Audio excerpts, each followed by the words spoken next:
You're listening to the Trade Show Insights Podcast, Season 13, Episode 10.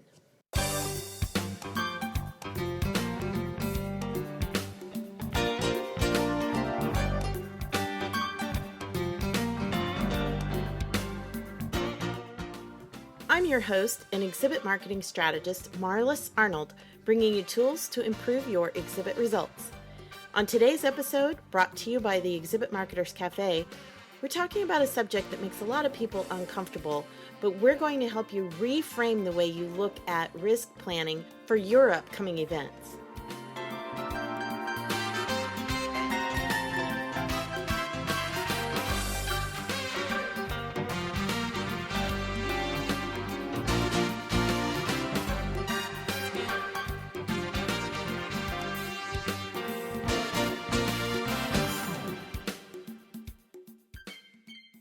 Today's guest is going to talk about a subject that may not be one of the most comfortable or most enjoyable conversations to have as a trade show organizer or an exhibitor, but it's something that's very important because we all need to be prepared for risk and things that could go wrong at events. I mean, there's no shortage of things that happen in the news that make us think about, what if this happened as a part of my event? Everything from, going back to 9/11, to Katrina, to, the shooting in Las Vegas. I mean, that wasn't a trade show or a meeting, but it was a large public gathering. So, and now most recently we had the Duck Boat tragedy in Branson. Again, it was not at a meeting, but it easily could involve an off-site event that tied to a meeting. So there's all of these different things we need to think about. So I have brought on a good friend of mine who is also an expert on the subject of risk management. Joan Eisenstodt has been in the meetings industry for more than 40 years, and she's had her own business since 1981. An honored teacher at the university level and at industry conferences, including Exhibitor Live, she is passionate about safety, among other aspects of meetings and events, and she wants us all to consider the consequences of what we do. Joan also writes a monthly newsletter and blog for Meetings Today, and we are very honored to have her today as a guest on Trade Show Insights. So, Joan, welcome. And Marlis, I'm thrilled because I was listening to the introduction and thinking about how this isn't a comfortable subject, and it's not an enjoyable subject, and I've even been told it's not a sexy subject. And so sometimes people don't want to talk about this, and they're more concerned about what I call the pretty picture aspects of their meetings and shows, when I think that it doesn't matter how great the content, it doesn't matter how wonderful the food, which we'll talk about in terms of risk. None of that matters unless people and property are safe, because if anything happens, then it is incumbent upon us, and it in fact could involve many people in lawsuits. I think you're mentioning of the most recent things, which to me are the Duck Boat as well as the Branson, and as well as the shooting in Vegas, which we're all still talking about. And then there was a recent concert where a very violent storm was predicted, and they made an announcement for people to leave, and some people chose not to, and a stage fell and someone was killed. And so I have been accused of seeing risk and danger everywhere. I suppose I do, and I think that in my role as a professional, I am far more careful about the people who attend the meetings at which I'm teaching or training, and the meetings for clients that I'm involved in helping them select destinations and sites and with their contracts. So these are all big issues. They are, and like you said, it's not like you want to see danger everywhere, but when you are a meeting planner or organizer, or even as an exhibitor who's planning some kind of an event for your team or your clients or whatever, you've got to have that hat on as well. You've got to be looking. You do, and here's what I think. I think I would rather everybody saw danger everywhere. I'd rather they were observant, and I'd rather that they looked at a situation and they said, if we do X, what could happen? And in mentioning the issue of what exhibitors do, it's really, there was a discussion recently in one of the many social media groups I'm active in about having alcohol on the trade show floor. So if we remember what happened in Chicago with the woman who had something to drink and got on a swing in one of the exhibit rooms and areas and then fell and hit her head and died.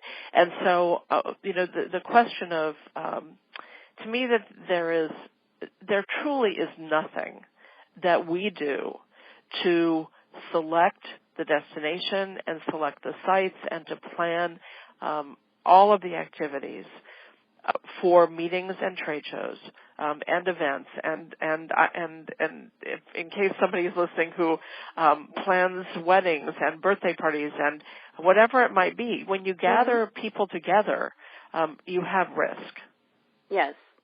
Yes. Well, it's just like, I remember I was in an event one time. I wasn't even the planner, but, my planner hat went on because, I live in Kansas City. We're in the Midwest. We have tornadoes. Yes. Well, it was one of those days where we were under a tornado watch and there was imminent weather. So I'm scoping out the venue of and I asked some of the staff members, I'm like, okay, so what is your emergency plan? What do we do, with hundreds of people if the sirens go off, Yeah. But it's just amazing to me how many people don't go into a situation thinking those things. It's like they don't have, it's almost like a radar that you develop of okay, what are the potential, obviously you can't plan for everything. A lady falling off a swing and dying at a trade show, that's not something anybody would ever expect. But like you said, the root of the whole thing, if it goes back to the issue of alcohol, you can put your hat on and think, okay, what kind of risks am I assuming if I'm going to make alcohol available at this event? Well, and let me stop for a second. So here's another piece of that, and I think that one of the interesting things is that doing risk planning to me involves looking at all the what ifs, and I think that we should all go into the planning thinking that something will happen. And it can be something, I distinguish between what I call paper cuts versus a crisis. A paper cut to me is, and I've seen this happen at meetings where, let's say, first of all, those of us who plan and execute meetings, certainly on the planner side, I think sometimes the convention services people are a little calmer than we are, at least on the surface. That let's say that a break is late, or that they don't put out the sodas that we thought we ordered. And for some people, when you're under a lot of stress, that becomes in their minds a crisis. To me, when it impacts both people and their safety, when it impacts the reputation of an organization or of the show or the meeting, when it impacts the facility, when it impacts the financial outcomes, when it can impact any of those factors and more, I think that's when you have to think this could turn into a crisis. And your example of tornadoes, I remember being in doing a meeting and show some years ago, and we had a good crisis plan. And it was in a city that didn't normally get tornadoes. And, things are going fine, and the trade show is going to open later that afternoon, and so on and so forth. And so we suddenly get a call on our radios from the facility that a tornado has been sighted and is about to move right through the area where the convention center was. This is in a major downtown area. And so we had to quickly make a decision to implement the movement of people from all the breakout sessions into the exhibit hall, which was in fact the safest place. So it's knowing what you're going to do if that happens. And it's when you said that before about ignoring it, my dear late grandmother was so wonderful. Grandma didn't like dealing with anything that was unpleasant, and her saying, she literally would say whenever something would be controversial, "See the pretty birdie," and it was just the signal that we're now going to change the subject. And I think that in our industry, that's what we do. I think that we change the subject. And when I teach this in a class, and I ask people, what's the worst thing that's ever happened at one of your meetings? The minute somebody says nothing bad has ever happened, I always say to them, I'm really sorry, because until it does, you won't pay attention. It doesn't matter. For instance, we could go back much farther than 9/11, but let's take 9/11 and let's use it as a benchmark, because it was a time when many of us were on site for meetings, and it really were caught, I would say caught off guard, because we didn't have, even if we had plans, it didn't cover the shutting down of every airport in this country, the inability for people to even rent cars to get out of wherever they were. It didn't. People didn't have the understanding that we have now, that not all buses that we hire are able to cross state lines, even if we were able to get buses to get people to other destinations. And so if we use that as a benchmark, because that's at least within people's current thinking, if we use that and we take that and say, what have you done since? You meaning you as a meeting planner, whether you're with the same organization or not, if you're an exhibitor, if you're with the same company or not, if you're with a destination or with a facility, what have you done since? And what I've seen, and what makes me, I don't know if it's sad, angry, frustrated, or maybe all of those, is that we took a lot of steps immediately after. People made changes in their contracts, some of which were not smart changes, because they were trying to include acts of terrorism as force majeure, which it's not. They implemented some of the things, or again implemented, for instance, getting emergency information from participants so they would have that in the event something happened. And then everybody forgot. And then we had Katrina. And then after Katrina, people began to think more about natural disasters. And what will we do if this happens? And then crickets, right? Then nothing. And so as I look at what we're not teaching and what we're not practicing, and here's part of the issue. And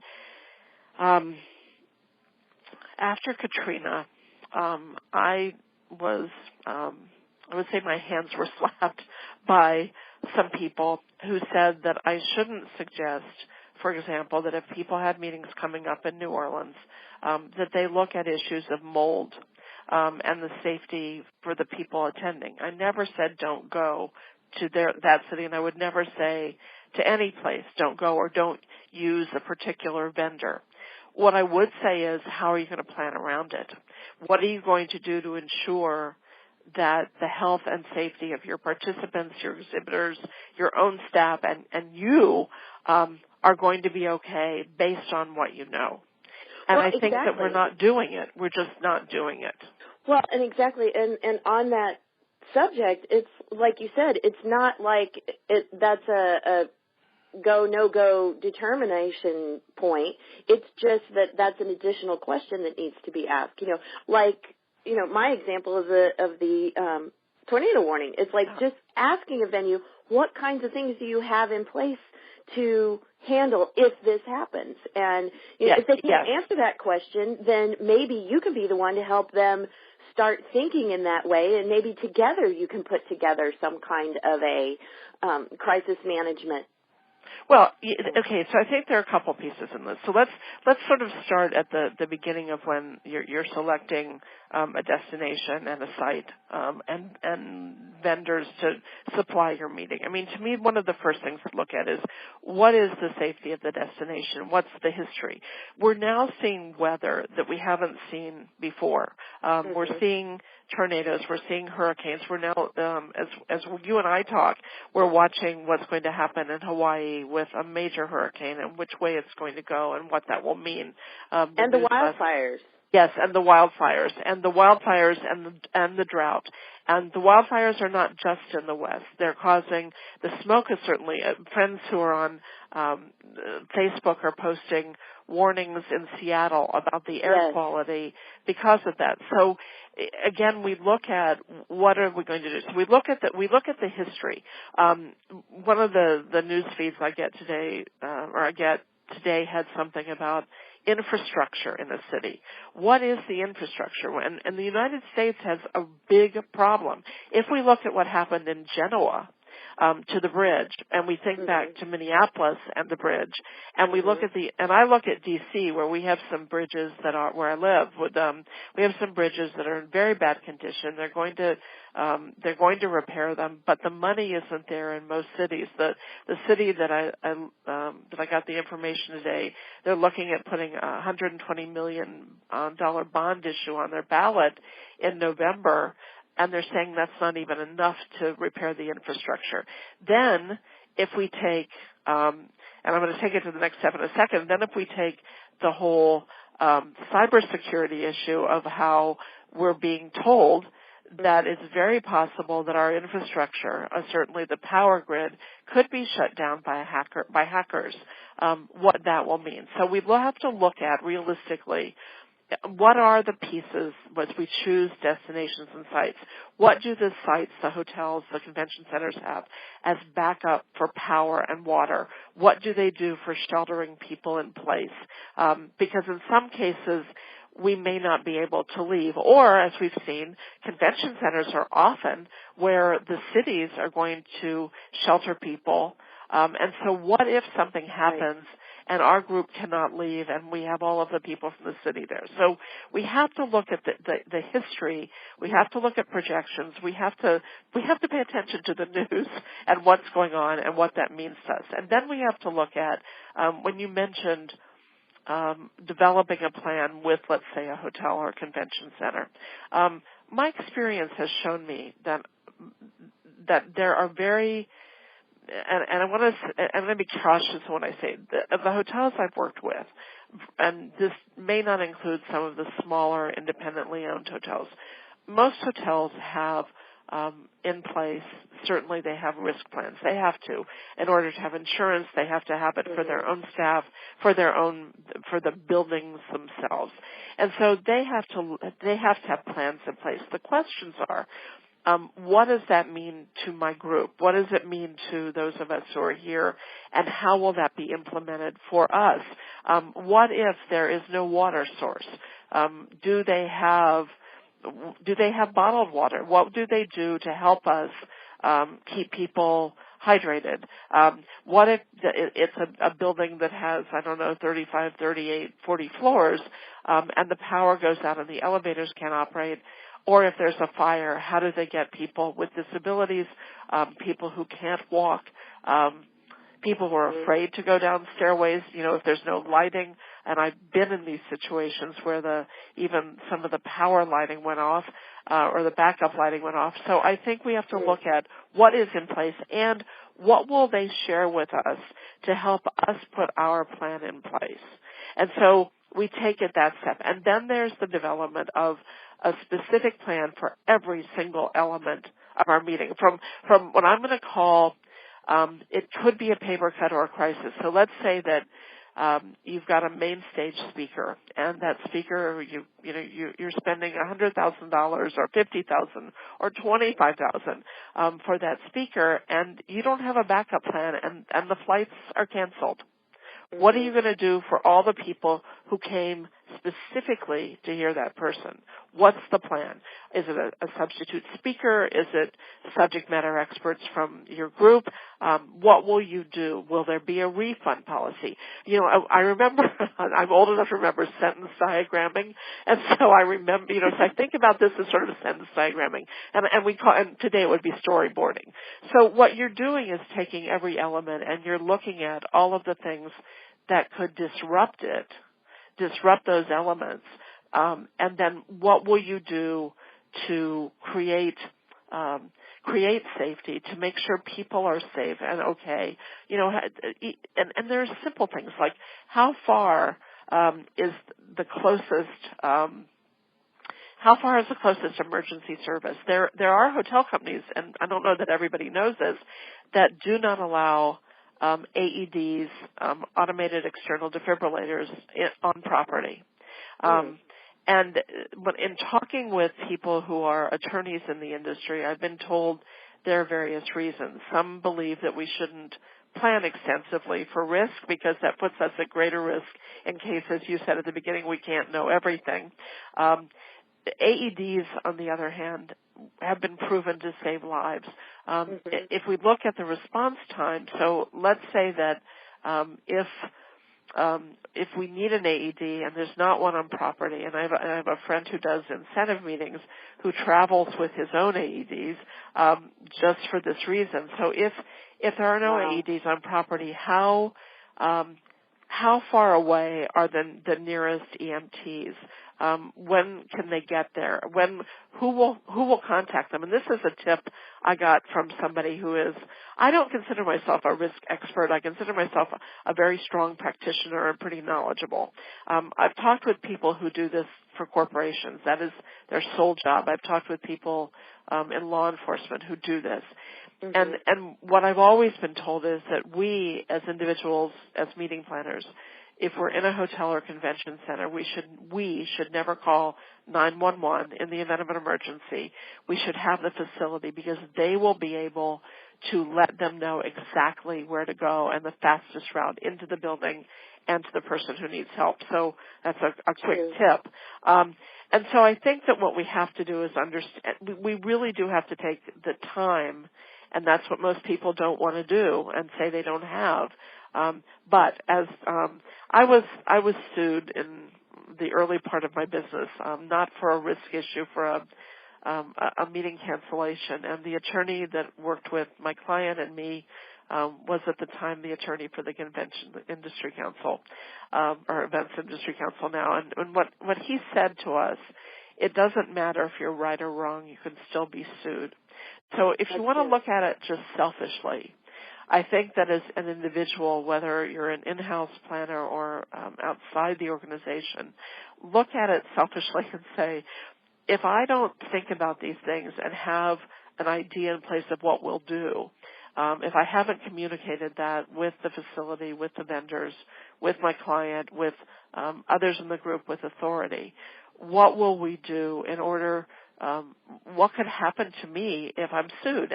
And what the attorney, this particular attorney said was that really everybody will be sued in the event of something happening.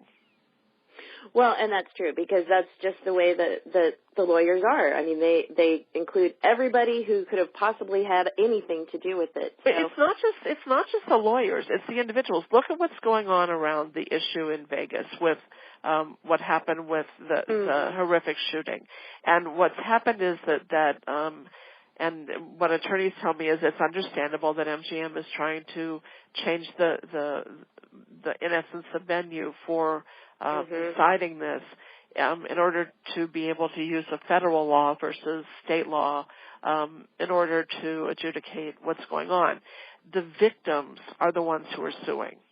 And so it's going to be victims or victims' families who are going to sue. If we look at the Duck Boat incident, which I did write a column about it, and I have a checklist and about duck boat safety. And we'll have a link to that in the show notes as well. So. Thank you. And so I look at that and I think when people say, well, that doesn't involve us, but all I can see is the face of the family of Ms. Coleman who lost basically her whole family. Yes. And I think, what if I were with a DMC who had recommended using that particular form of recreation to an individual or to a group? Would I then have responsibility? And I would guess that if I were someone suing, I would likely look at everybody who had anything to do with any piece of that. That's true. And you know, and the duck boats, it was a family vacation, but that's not to say, I mean, how many times have we been, excuse me, at a venue? I mean, you know, you've got all the major California cities are on the coast. There's often water tours that go with it. Yes. You know, you do the tour around Manhattan in New York. Yes. You get out on the lake in Chicago. I mean, there's water-related activities in so many cities. So, you know, it is something to think about. This past weekend in New Hampshire, there were riptides, and at least 2 people were killed. So again, this goes back to selecting the destination. It doesn't mean at all to say don't go to these places, because of course we want to go where it's beautiful or where the facilities are right, or you know, all the things that we need to make a meeting or show successful. And we have to be aware. And so, you know, it's interesting to me, and I have so many questions about the Las Vegas shooting that have not been answered, and clearly I'm not going to probably ever get an answer. I know. And one of the examples for me of that, looking at risk, was the thing that struck me immediately when I heard about it was when they mentioned that the shooter had, in fact, in his had ordered room service. And had used the room service cart that remained in the hallway as a place to put his camera to monitor anybody coming down the hall.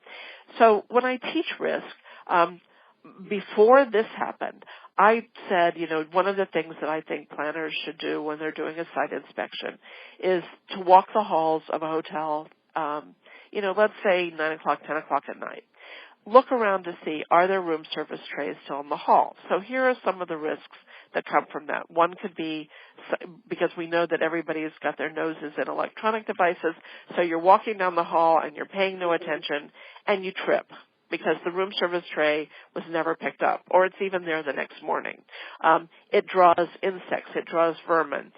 We know that in some cities, because of the huge homeless people issue, that we're seeing people come into hotels to go through hotel hallways to look for food. I don't blame them.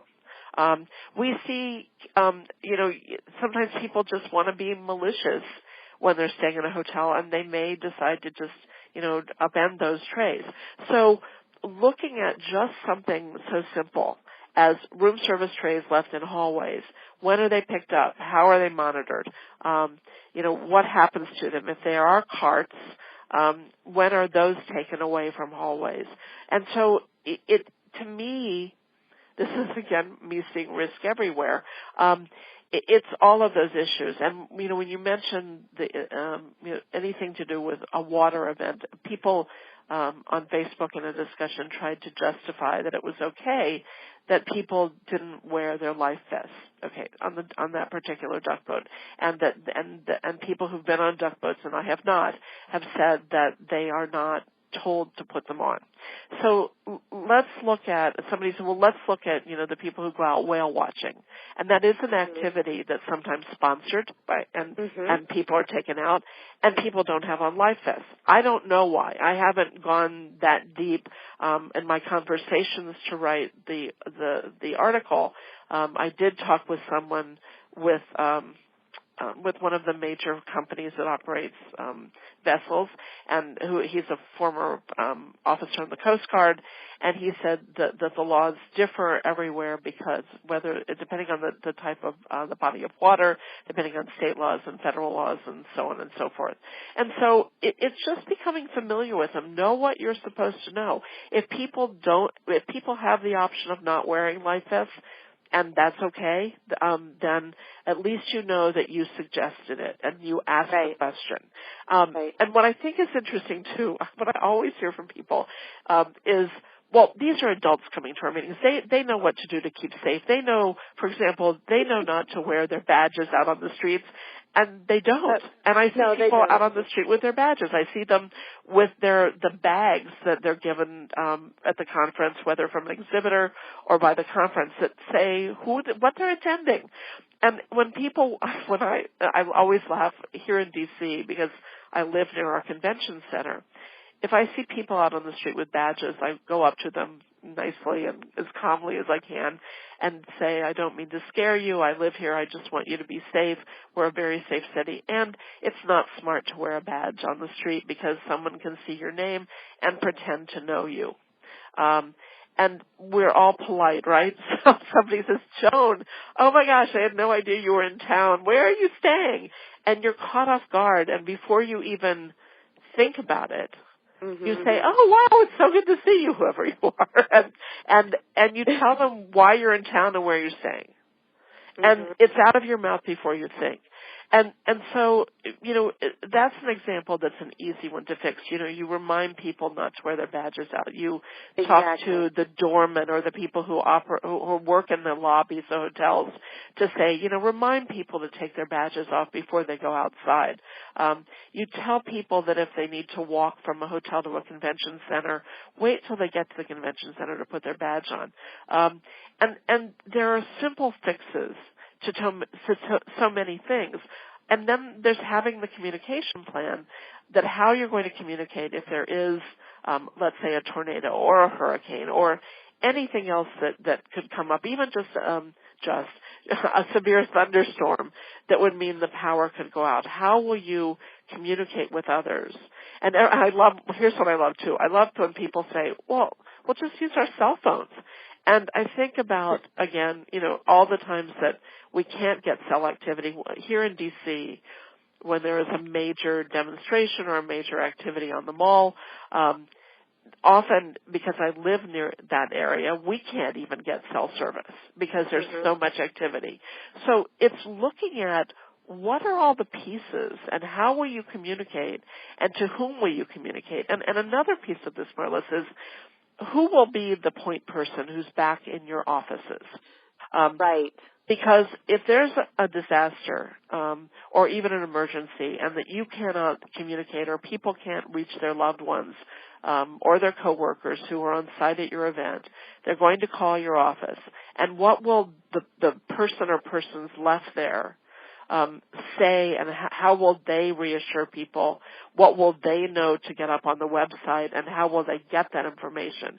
So this is, again, when I talk about storyboarding, it's taking each of these, and it is a massive undertaking, and it's worth it if you're going to save lives. And you're going to. A lot of it, though, yes, it's massive in the beginning, but a lot of it is things that is transportable from one city or one venue to another. Of course it is. The communication plan. So it's one of those things that you can do it once and you don't have to do it again for every event. You just need to look at, okay, how will it change for this event or this venue? Yes, how will it change, and who are the new contacts that we need in the various cities? Because you're not going to have the same contacts. You're going to need new contacts for whether it's FEMA, Red Cross, local emergency contacts, whomever it might be, and you want to make sure that you update it. And so, and I know you're going to also link the table of contents that I use when I teach and to develop risk plans, because it gives you at least the beginning of what to look for. It's not, I can't develop a plan and just give it away, and I wouldn't want to, because one plan does not fit all. Each circumstance is so different.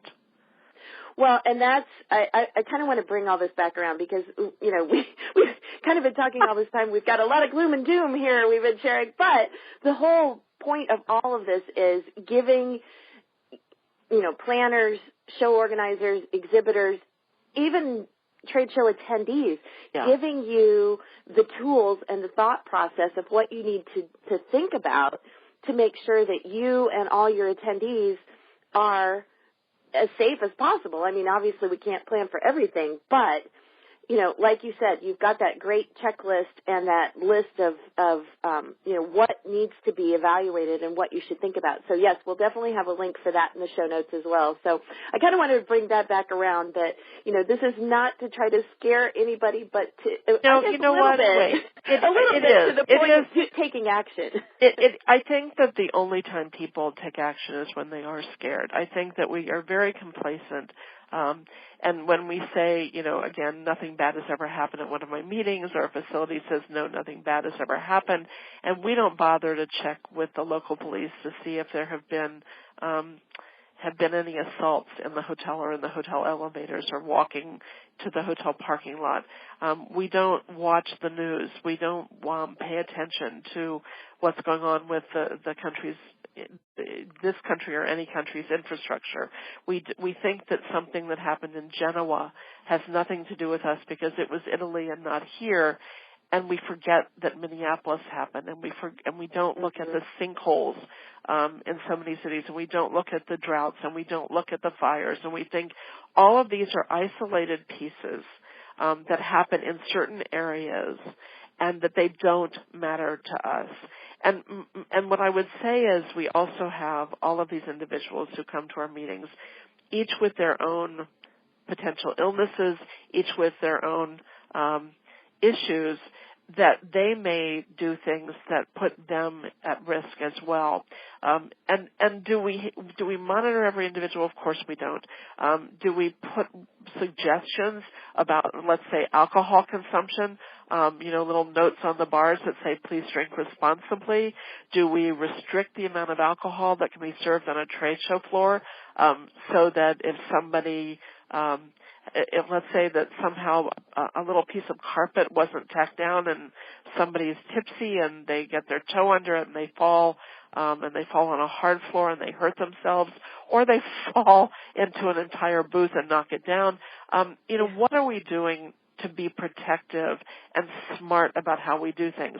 And I think that the class that I teach at the University of North Carolina, Charlotte, I teach a full day on risk, and I call it the Scare You to Death Day. And this is, of course, and they have classes, they go to classes Fridays and Saturdays, and I'm the Saturday after they do the fun class on special events, right? So everybody walks in thinking this is going to be the worst day of their lives.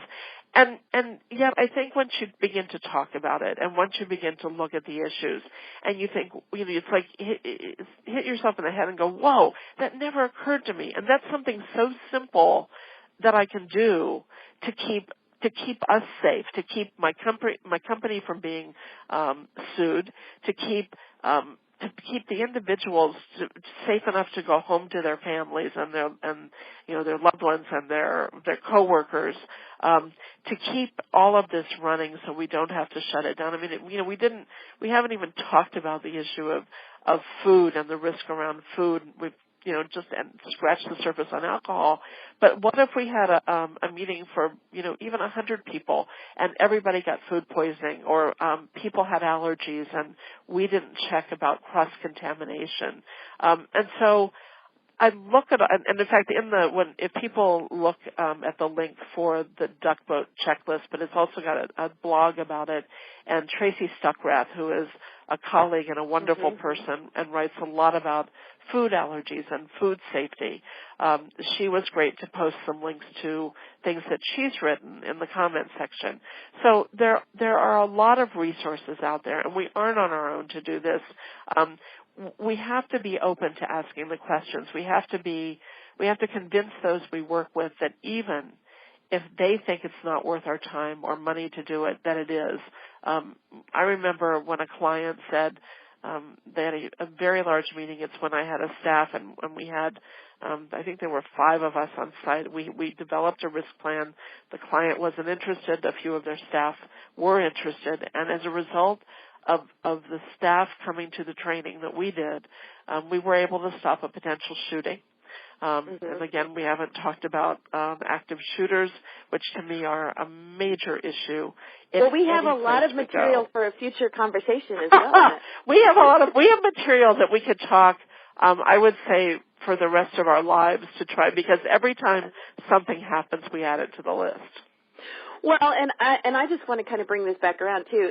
I think a lot of it is just changing your mindset or the way you frame it, because for me, I kind of look at it as, when I'm looking at, okay, what could go wrong, what could happen, what are the risks, I take it from like a Sherlock Holmes perspective of almost like solving a problem, solving a disaster before it ever happens. Okay, yes. What if this happened? How would we handle it? How would we fix it? And so if you do it like that, I don't want to say it gamifies it, but it kind of changes the whole thing. Instead of like, oh my gosh, what if this happens? Then you could say, okay, if this were to happen, how could we make it better? How could we solve this problem? And I think taking that example and taking it, using something that's in the news, using something that has happened, learning from your colleagues about things that have happened, and then looking at what you would do if that happened to you. Yeah, I love that. Exactly. I mean, that's exactly what, when I teach this, we do that. We do tabletop exercises to look at how would we do this differently in order to make people and places safe. And I think that is a great point to end our discussion for today. That is the whole thing, is just keep people safe. And, you've got some wonderful tools. We'll have links for that in the show notes. And, Joan, I just can't thank you enough for taking time out to be a guest on Trade Show Insights, because you always have just a world of insights to share. And Marlis, I am so grateful that you care enough to talk about these tough issues, so thank you for doing this.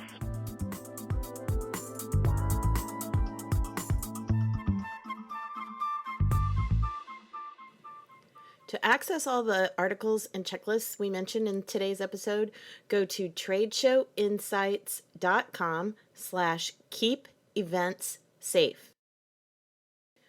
Want more tips and tools for your exhibit marketing?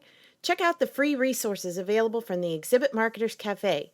Simply go to tradeshowinsights.com and click on Free Resources to discover toolkits, webinars, and more, including a link to sign up for the Trade Show Tips online monthly e-zine. Trade Show Insights is protected by the Creative Commons copyright license. You may feel free to share this recording with colleagues or embed it on your own blog, as long as it's shared in its entirety and is not used for commercial purposes.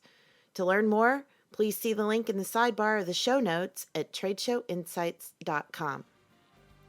Well, that's it for this episode of Trade Show Insights. Be sure to check out our show notes and archives at tradeshowinsights.com. You can also connect with me using the social media links or the contact page on the site. I'm Marlis Arnold. Thanks for listening, and be sure to join us next time for more tools to improve your exhibit results.